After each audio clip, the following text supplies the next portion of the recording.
Em 1935, Robert E. Howard publicou na Ray Tales o conto Shadows in Zambola, que tinha como nome original The Man-Eaters of Zambola. Numa tradução livre e mais adequada seria Os Canibais de Zambola. O conto possui controvérsia por trazer nas suas entrelinhas nuances preconceituosas em relação a povos africanos. E para completar este cenário, recentemente ele foi republicado pela editora Pipoca Nanquim com o nome As Negras Noites de Zambola. Tempos atrás eu fiz um vídeo tocando neste assunto, o que não é o mesmo assunto que quero tratar hoje. Aqui é para falar de um dos embates mais famosos da literatura howardiana e como o escritor narrou uma luta estática com tamanha crueza e carregada de detalhes e emoção.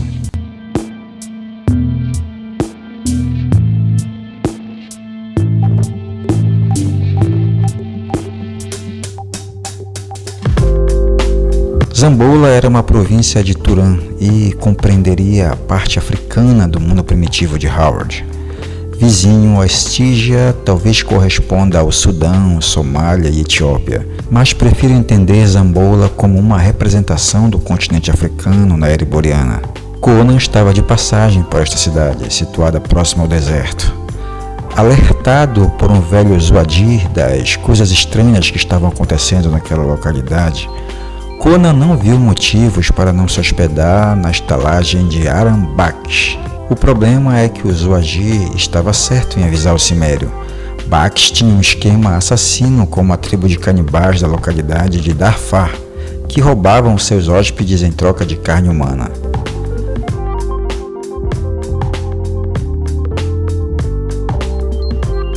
Quando Conan se depara com uma mulher de nome Zabib sendo atacada por esta tribo, o bárbaro a salva e ela pede ajuda para vingar seu esposo contra o sacerdote Trotasmek.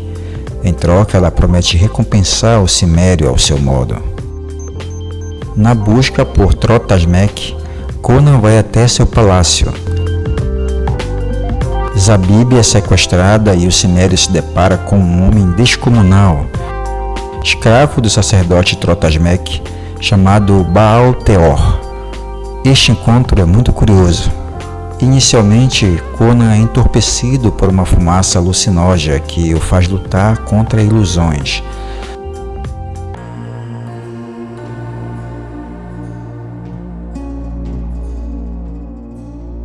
Mas uma ameaça real estaria por vir. Então, não era búfalo morrendo na lama, mas Baal-Teor. Praguejando em voz alta, Conan decepou sua cabeça, que se elevou do solo e exibiu presas afiadas e bestiais que tentaram rasgar sua garganta. Apesar de toda a sua tremenda força física, ele não conseguia se libertar. Estava sufocando, estrangulando-se. Então ouviu-se um rugido através do espaço. O choque deslocado de um impacto imensurável, e ele estava de volta à câmara com Baal-Teor, cuja cabeça continuava firme sob os ombros. Deitado no divã, ele riu silenciosamente do bárbaro. Hipnotismo, Conan grunhiu, agachando-se e cravando os dedos no chão de mármore. Seus olhos queimavam. Aquele cão estava brincando com ele, fazendo dele sua diversão. Mas aquela palhaçada, aquele truque infantil de brumas e sombras, não podia causar-lhe dano algum. Bastava que ele saltasse e atacasse, e o acólito negro seria um cadáver desfigurado sob seus pés. Desta vez, ele não se deixaria enganar pelas sombras da ilusão. Contudo, o fez. Um rosnado de coalhar o sangue soou atrás de si. Ele se virou e atacou como um raio a pantera agachada, pronta para saltar sobre ele da mesa de metal colorida. Quando ele golpeou, a aparição desvaneceu, e a lâmina chocou-se num ruído ensurdecedor contra a duríssima superfície metálica. No mesmo instante, ele percebeu algo anormal. A lâmina ficara grudada à mesa. O bárbaro a puxou com firmeza. Ela não cedia. Aquilo não era um truque de hipnotismo. A mesa era um gigantesco ímã.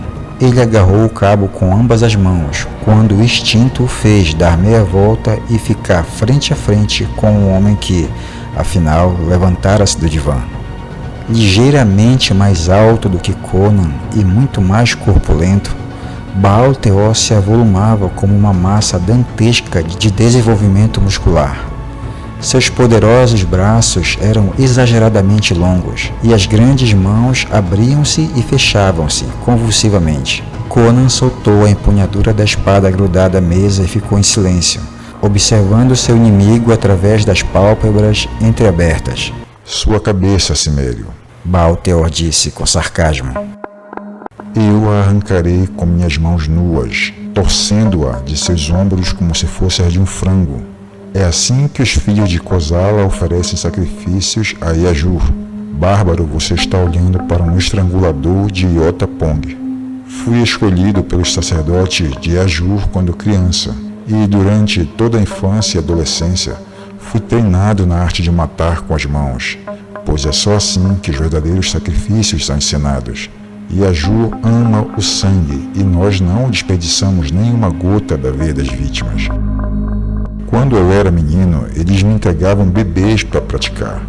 Na adolescência, estrangulava garotas, e na juventude o fazia com mulheres, velhos e jovens garotas. Mas quando eu alcancei plena maturidade, me entregaram um homem forte para sacrificar no altar de Iotapong. Durante anos ofereci sacrifícios a Iajur. Centenas de pescoços foram partidos por esses dedos. Ele os agitou diante dos olhos furiosos do Cimério. O motivo pelo qual escapei de Iotapong para me tornar criado de Totrasmek não é da sua conta. Em um instante você estará além da curiosidade. Os sacerdotes de Kosala, os estranguladores de Iajur, são mais fortes do que qualquer homem pode imaginar. E eu era o mais forte de todos. Com minhas mãos, Bárbaro, quebrarei o seu pescoço. E, como bote de cobras gêmeas, as enormes mãos se fecharam na garganta de Conan. O Cimério não fez o menor esforço para desviá-las ou afastá-las, mas suas mãos também dispararam para o pescoço taurino do Kosalano. Os olhos negros de Baal-Teor se arregalaram ao sentir os poderosos feixes de músculos que protegiam a garganta do bárbaro. Com um grunhido, exerceu toda a sua força inumana, e os nós, nódulos e tendões de seus músculos se delinearam nos poderosos braços. Então deu um explosivo suspiro de asfixia quando os dedos de Conan trancaram-se em sua garganta.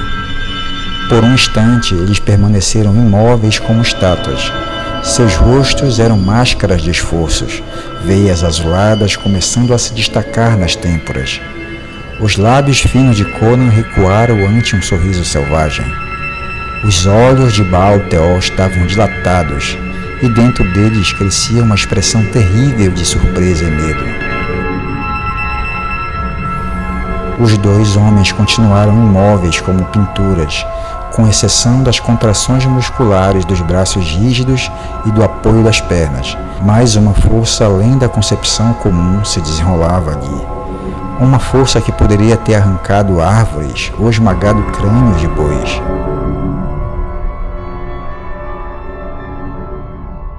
Súbito, o ar sibilou por entre os dentes entreabertos de Baal-Teor. Seu rosto ficou roxo. Medo inundou o seu olhar. Os tendões pareciam prestes a explodir dos braços e ombros, mas os músculos do poderoso pescoço do Cimério não vacilavam. Eram como uma massa de cabos de ferro sob os dedos desesperados do gigante. Contudo, a sua própria carne cedia sob a pressão dos dedos de ferro do bárbaro, que afundavam mais e mais nos músculos da garganta, esmagando-os na jugular e na traqueia. A imobilidade estatuária dos homens cedeu lugar a um repentino e veloz movimento, ao que o Kosalano começou a arfar e a se contorcer, tentando recuar para escapar da pegada. Ele soltou a garganta de Conan e agarrou seus punhos, buscando afastar aqueles dedos inexoráveis. Com uma rápida investida, Conan forçou-o para trás, até que a lombar do gigante batesse contra a mesa, e ainda, sob a sobeirada, O cimério continuou dobrando para trás e para trás, até que sua coluna vertebral estivesse a ponto de partir. A gargalhada grave de Conan foi impiedosa, como o ruído metálico de duas espadas. "Tolo!" exclamou o cimério. "Acho que você nunca tinha visto um homem do oeste. Você se achava forte porque torcia pescoço de homens civilizados, pobres diabos com músculo feito cordas podres?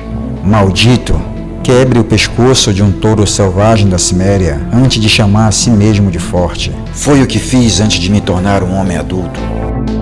Assim, e com um movimento selvagem, ele retorceu a cabeça de Baal-Teor até que seu rosto medonho mirasse o ombro esquerdo e as vértebras estalassem como um ramo podre.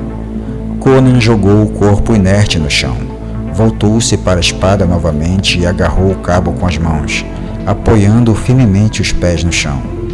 Sangue escorria de seu peito largo por causa das feridas que as unhas do gigante causaram ao redor de seu pescoço. Os cabelos negros estavam úmidos, suor escorria pelo rosto e o tronco arfava. Apesar de toda a zombaria sob a força de Baal-Teor, quase havia sido batido pelo inumano Cozalano, mas sem parar para recuperar o fôlego, imprimiu toda a sua força em poderoso puxão que arrancou a espada do imã a qual estava grudada. Este duelo revela mais uma vez o quanto Howard queria diferenciar o seu personagem, e o escritor conseguiu descolar Conan dos melhores, tanto na questão física, na astúcia ou por sua inteligência, como mostra o conto Além do Rio Negro, por exemplo. Aqui neste caso, como nos outros, Robert Howard fez questão de exaltar o quão especial era o antagonista Baal-Teor, o melhor dentre os melhores. O escritor usa a Ciméria como o grande oráculo de Conan. Por vezes, o personagem recorre a ela para trazer à tona aprendizados para a vida toda. A mesma Ciméria que lhe trouxe os ensinos, as lições de resistência e até mesmo a solidão que consumia sua alma. Eu acho que todos nós trazemos dentro de nós mesmos uma Ciméria, aquele compilado de lembranças, sentimentos e lições que vamos invocar vez ou outra para superar grandes dificuldades.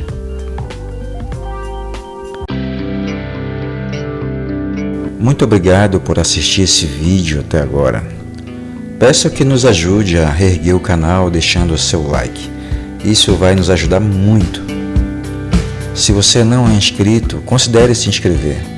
Voltamos a fazer postagens regulares e lives semanais, onde falamos de coleções, contos, quadrinhos, etc. Muito em breve voltaremos com os vídeos analisando a coleção da Espada Selvagem de Conan da Panini. Pessoal, então a gente se vê daqui a pouco no próximo vídeo. Valeu, tchau!